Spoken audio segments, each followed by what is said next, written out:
करवा चौथ की कहानी। ऐसा माना जाता है कहानी कहने और सुनने से आपको इस दिन का व्रत का पूरा फल मिलता है। और कहानी के बीच बीच में आपको हुंकारा भी भरना चाहिए कि हाँ, आप सुन रहे हैं। और दूसरी बात, हाथों में आपको जितनी चीज़ें हैं वो लेके बैठिएगा, गेहूं के दाने वगैरह। अब हम कहानी आपको सुनाते हैं। बहुत समय पहले की बात है। बीरबती नाम की एक राजकुमारी थी। जब वह बड़ी हुई तो उसकी शादी एक राजा से हुई। शादी के बाद वह करवा चौथ का व्रत करने के लिए माँ के घर आई तो बीरबती ने भोर होने के साथ ही करवा चौथ का व्रत शुरू किया। बीरबती बहुत ही कोमल और नाजुक थी और यह व्रत की कठोरता सहन न कर सकी।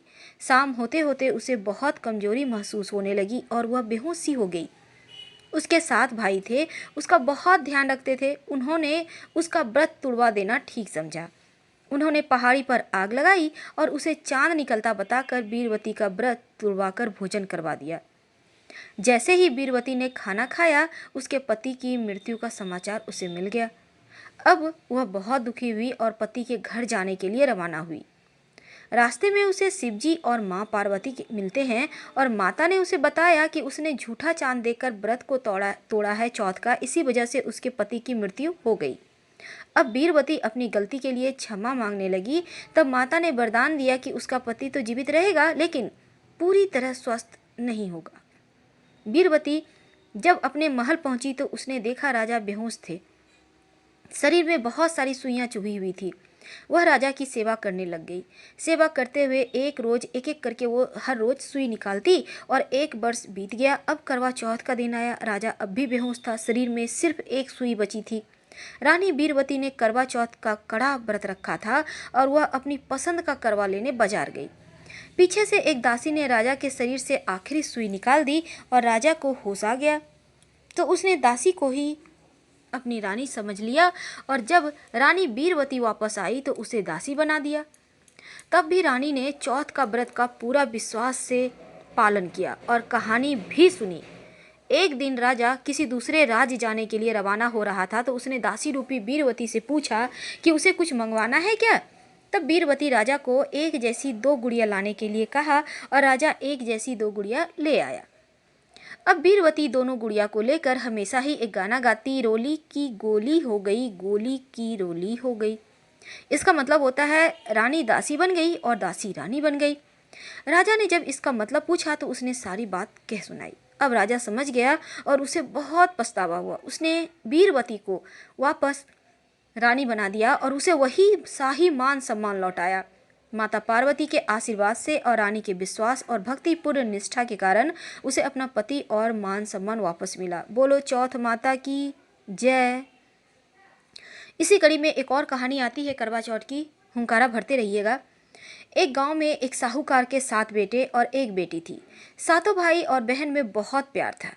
करवा चौथ के दिन सेठानी ने सातों बहुओं और बेटी के साथ करवा चौथ का व्रत रखा।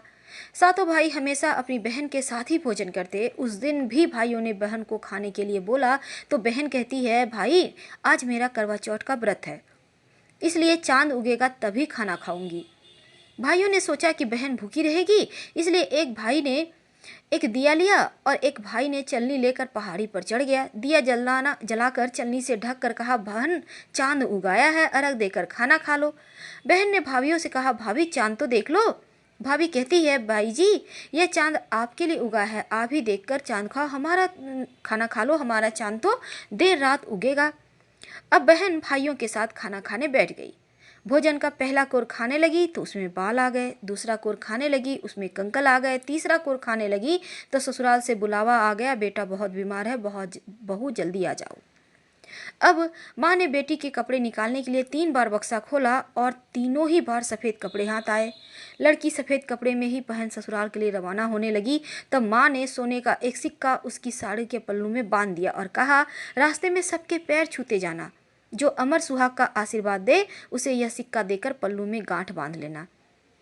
रास्ते में बहुत लोगों ने आशीष दिए पर अमर सुहाग का आशीर्वाद किसी ने भी नहीं दिया। अब ससुराल पहुंचती है तो देखती है पलने में जेठ जी की लड़की झूला झूल रही है। उसके भी पैर छूने लगी तो वह कहती है, सीले हो सुपूती हो, 7 पुत की माँ हो। यह आशीष सुनते ही उसने सोने का सिक्का निकालकर जेठ जी की बेटी को दे दिया और पल्लू में गांठ बांध ली।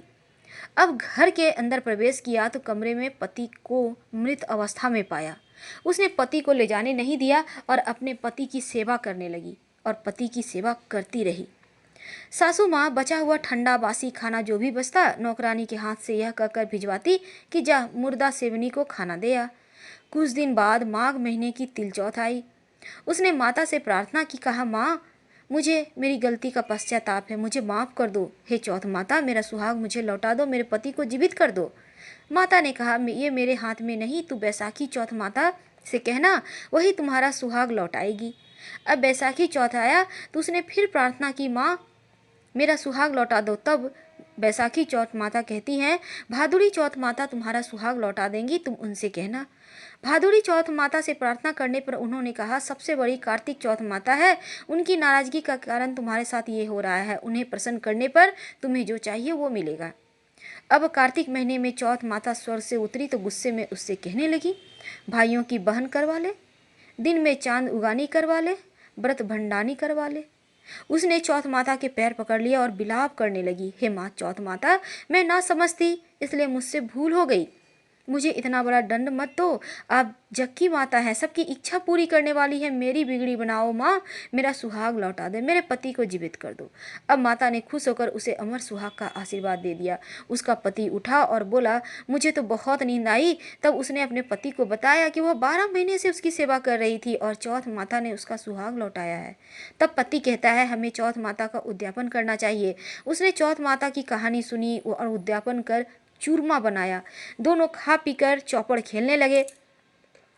नौकरानी जब बासी खाना लेकर आई तो यह देखकर तुरंत जाकर उसकी सासू को बताया। सासू आकर देखा तो बहुत खुश हुई।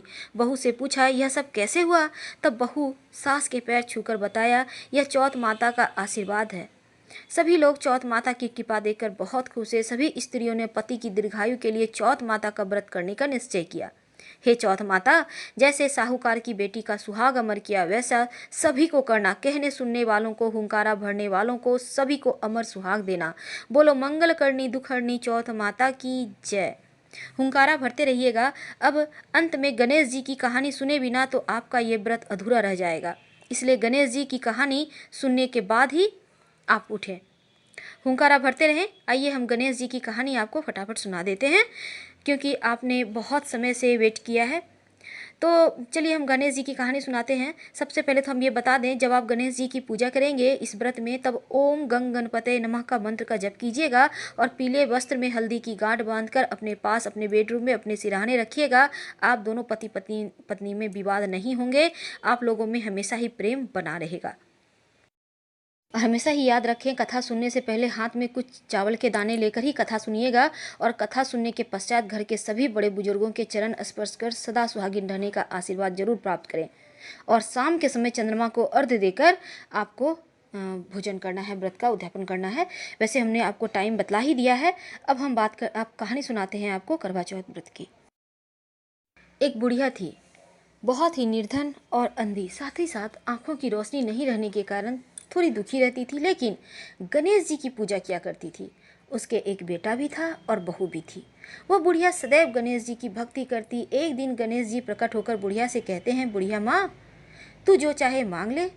अब बुढ़िया कहती है, मुझे तो मांगना नहीं आता, कैसे और क्या मांगू भला? तब गणेश जी कहते हैं, अपने बेटे बहू से पूछकर मांग लेना। तब बुढ़िया ने अपने बेटे से कहा, बेटा गणेश जी कहते हैं तू कुछ मांग ले, बता मैं क्या मांगू? तब बेटा कहता है, माँ तू धन मांग ले। अब बहू से पूछती है, बहू मैं क्या मांगू? तो बहू कहती है, माँ नाती मांग ले। तब बुढ़िया ने सोचा कि ये तो अपने अपने मतलब की बात कहते हैं, इसलिए बुढ़िया ने पड़ोसियों से पूछा तो उन्होंने कहा, बुढ़िया तू तो थोड़े दिन ही जिएगी, क्यों तू धन मांगे, क्यों नाती मांगे?